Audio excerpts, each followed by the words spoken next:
I'm Elise Wright. I'm here with celebrity manicurist Jerry Holford, and we're going to show you how to use a nail sponge to create an ombre manicure. Firstly, let's start with the tools you need. A thumb palette or a piece of foil, an eyeshadow sponge applicator, base coat and top coat, the two nail colors you are going to use.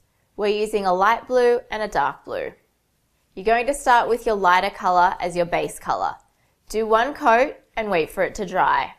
Take your darker color, put a drop on your thumb palette or foil.